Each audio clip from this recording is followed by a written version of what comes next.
The endocrine system. The primary function of a gland is to function as an organ which secretes materials into other regions of the body. Endocrine glands are glands within the body that produce hormones. Their products stay within the body, unlike those of exocrine glands. Endocrine glands secrete their products directly into the bloodstream or fluid around cells. After hormones are released from the cell in which they are made, they bind and act only on their target cells. Protein hormones are made up of amino acids and bind to the cell receptors on the membrane of a cell.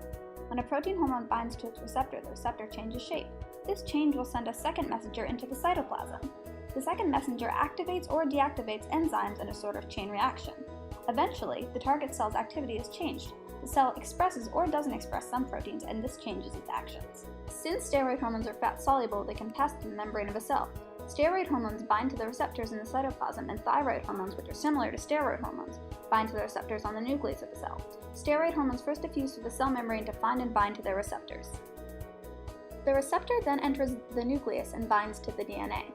Depending on the target cell and hormone, the binding either activates or deactivates the expression of a gene.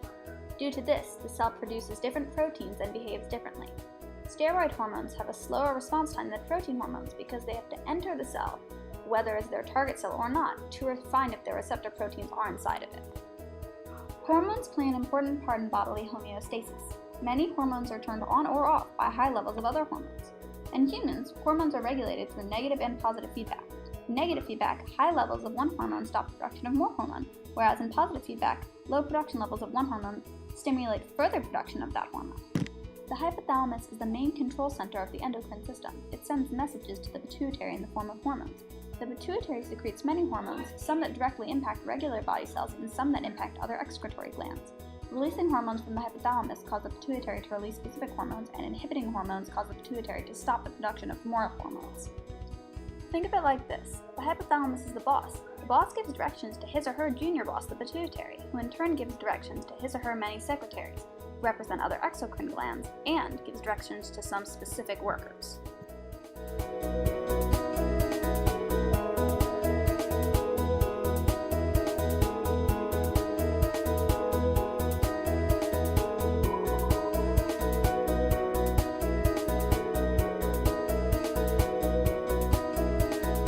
Introducing the exocrine system.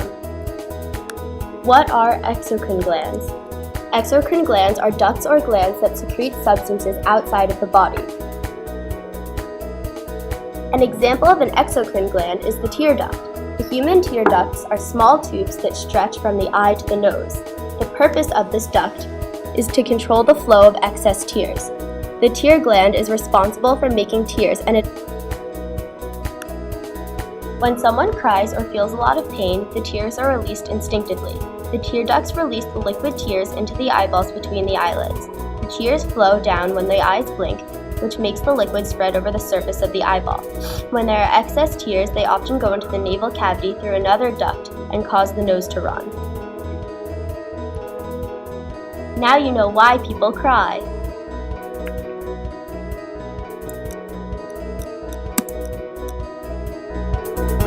Introducing the female menstrual cycle. Let's introduce the things in the body that will be playing a role in this cycle. The pituitary, which is a little lobe under the brain, the ovaries, the uterus, the follicle, and the egg. First, the pituitary sends out FSH, which matures the egg. Then, the follicle produces estrogen. Estrogen turns off FSH.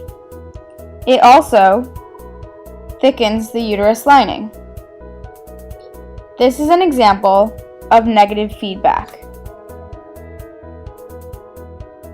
When the brain senses that FSH has been turned off, it starts to produce LH, or luteinizing hormone. LH causes the follicle to rupture and then to heal. This creates the corpus luteum. The corpus luteum then makes progesterone, which turns off LH, keeps the uterus lining thick, and keeps FSH off. While this is happening, the egg is traveling down the fallopian tube towards the uterus, and it is also waiting to be fertilized by a sperm. Now, if the egg is fertilized by a sperm, it embeds in the uterus, which is kept thick by the progesterone produced by the corpus luteum, and matures into an embryo. The embryo produces membrane hormone, which keeps the corpus luteum alive, and the progesterone keeps being secreted from the corpus luteum, which keeps the uterus lining thick for the embryo. If the egg is not fertilized, the corpus luteum then dies. There is no progesterone, which would have been produced by the corpus luteum, to stop the production of FSH. The uterus lining is expelled out of the vagina. This is known as the period. And then the whole cycle begins again. So the next time you see a woman PMSing, cut her some slack, because now you know all the things that are happening inside of her body. Thank you for watching the menstrual cycle.